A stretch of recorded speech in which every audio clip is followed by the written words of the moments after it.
মা আমাকে ডাক দেয়া বলে, সন্তান আমার কি অপরাধ ছিল, কি অন্যায় আমার ছিল? আমি সেই দিন থেকে আজ পর্যন্ত আর ভালোভাবে আমার জীবন যাপন করতে পারি নাই। সকালবেলা আমি আমার বউটাকে তালাক দিয়ে দিলাম। তালাক দেওয়ার পরে চিন্তা করলাম আমি যে অপরাধ করেছি, আমার মাকে আমি দুনিয়ার থেকে বিদায় দিয়ে দিয়েছি। সেদিন থেকে আমি মক্কা মদিনায় আজকে 40 বছর যাবৎ মক্কা মদিনায় ঝাড়ু দেই, মক্কা মদিনায় কাজকর্ম করি। আব্দুল কাদের জিলানীর চোখ দিয়া পানিগুলা বায়া বায়া দাড়ির মধ্য দিয়ে পড়তেছে। আব্দুল কাদের জিলানী রহমতুল্লাহ আলাইহি যুবককে ডাক দেয়া বললে, রে যুবক, 40 বছর কেন, কিয়ামত পর্যন্ত যদি তুই মক্কা মদিনার গিলাফ ধরে কান্দিস, তোর মার সঙ্গে তুই যে অন্যায় করেছিস, মনে রাখবি এই অন্যায়ের মাপ আল্লাহ রব্বুল আলামিন তোকে কোনোদিনও করবে না। আব্দুল কাদের জিলানী ডাক দিয়া বললেন, আল্লাহর নবীজি বলেন, হুমা জান্নাতুকা ওয়া নারুকা, তোমার মা তোমার জান্নাত, তোমার বাবা তোমার জান্নাত।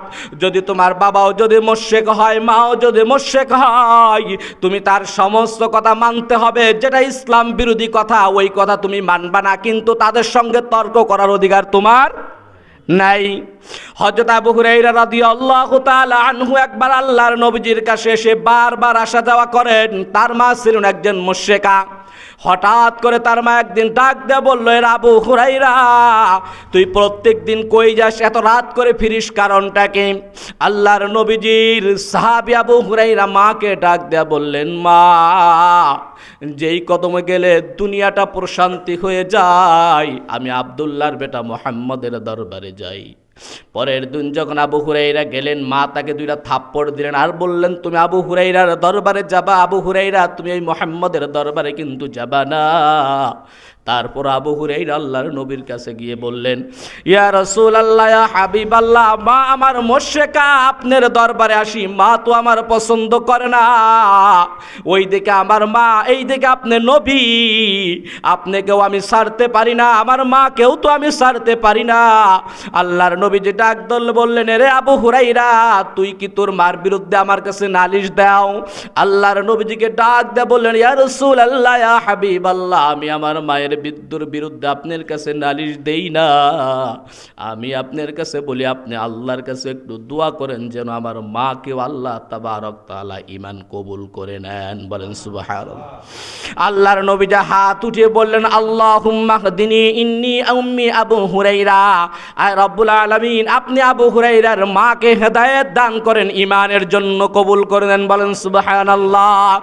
এইবার আল্লাহর নবীজির সাহাবী আবু হুরায়রা কিতাবের মধ্যে এসেছেন, খুবই ভদ্র ছিলেন, নরম ছিলেন। দৌড় দিয়ে বাড়ির সামনে গেলেন, একজন সাহাবী তার পিছন থেকে জামাটা টান দিছে, কিন্তু এই সাহাবীর নামে টানটা তিনি অপেক্ষা না করে দৌড় মারছেন, জামা ছিঁড়ে সাহাবীর হাতে রয়ে গেছেন।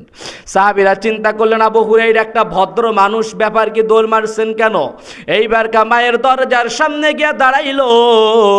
দাঁড়ানোর পর যখন দরজাটা ঠক ঠক ঠক ঠক করে শব্দ দেয়, প্রত্যেক দিন মায়ের যে আওয়াজটা আছে আজকে সে আওয়াজটা নাই। ডাক দে বলে, কে রে বাবা? আবু হুরায়রা, আসো আসো, ভিতরের মধ্যে আসো। এইবার দেখতেছেন তার মাথা থেকে টপ টপ সাদা, বুড়ি মানুষ, চুলগুলা সাদা, টপ টপ টপ টপ করে পানি পড়তেছে। আবু হুরায়রা রাদিয়াল্লাহু তাআলা আনহু ঘরে ঢুকলেন। মা ডাক দা বললেন, এ আবু হুরায়রা, তুমি প্রত্যেক দিন যেই দরবারে যাও আমাকে ওই দরবারে নিয়ে চলো, আমি ঈমান গ্রহণ করব। বলেন সুবহানাল্লাহ। আবু হুরায়রা রাদিয়াল্লাহু তাআলা আনহু যখন গেলেন, যাওয়ার পরে এইবার সাহাবায়ে কেরাম ডাক দিয়া বললেন, তুমি এত জোরে জোরে দৌড় দিয়া কোথায় যাইতেছিলা? আবু হুরায়রা ডাক দিয়া বলেন, আমি যখন আমার নবীর কাছে বলেছিলাম, সেখন আমি চিন্তা করেছিলাম যে নবীর দোয়া আগে আমার দরজায় গিয়ে পৌঁছায় না, আমি আবু হুরায়রা আগে গিয়ে পৌঁছাই। দেখতে পেলাম আমি যাওয়ার আগেই আমার নবীর দোয়া আমার মায়ের কাছে পৌঁছে গেছে। হযরত আবু হুরায়রা রাদিয়াল্লাহু তাআলা আনহুর এখানে মানুষের 2টা শিক্ষা। একটা শিক্ষা, নবী ডাক দিয়ে বলেন, আবু হুরায়রা, তোমার মায়ের বিরুদ্ধে তুমি কি আমার কাছে নালিশ দিচ্ছ? আমি মুহাম্মদ হিসাবে তোমার কাছে অনেক মর্যাদাশালী নবী হতে পারি, তোমার মায়ের বিচার অধিকার নাই আমার যে তোমার মায়ের বিচার করব। আর আমরা আমাদের মায়ের সঙ্গে কেমন আচরণ করি? আল্লাহ তাআলা বলছেন উফি ওয়ালা তানহারহুমা, এমন কোন আচরণ করবে না যে আচরণের কারণে তোমার মা উফ শব্দ করেন। আল্লাহর নবীর সাহাবী হযরত আলকামা রাদিয়াল্লাহু তাআলা আনহু আল্লাহর নবীর সঙ্গে থাকতেন, পিছনে নামাজ পড়তেন, যুদ্ধের ময়দানেও যেতেন।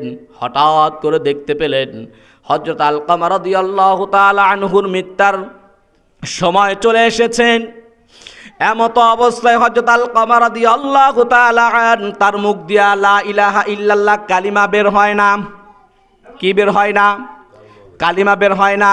পৃথিবীতে আপনি হাজার নামাজ পড়লেন, রোজা করলেন, মৃত্যুর সময় কালিমা বের হয় নাই। আমার আপনার মতো পোড়া কপাল পৃথিবীতে কারোর নাই, মুখ দিয়া কালিমা বের হয় না।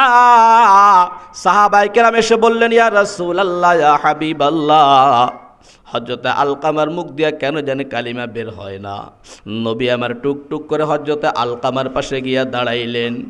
দাঁড়ায়া বললেন, রে আলকামা, তোমার মা কি জীবিত আছে? বলছে, হ্যাঁ হুজুর, আমার মা জীবিত আছে। সাহাবায়ে কিরামকে বললেন, আলকামার বাড়ি কি তোমরা চেনো? বলতেছেন, ইয়া রাসূলুল্লাহ, ইয়া হাবিবাল্লাহ, আমরা আলকামার বাড়ি চিনি। বললেন, তার মাকে খবর দাও। হযরত আলকামার মা বৃদ্ধ মানুষ, লাঠি নিয়ে টুকটুক করে আল্লাহর নবীজির কাছে এসে দাঁড়ালেন যে, ইয়া রাসূলুল্লাহ, আমাকে কেন খবর দিয়েছেন? এইবার কা বললেন, তোমার সন্তান মৃত্যু যন্ত্রণায় ছটপট ছটপট করতেছে, তুমি তোমার সন্তানটাকে মাফ করে দাও। হযরত আলকামার পাশে গিয়া মা দাঁড়াইলো। মা ডাক দিয়া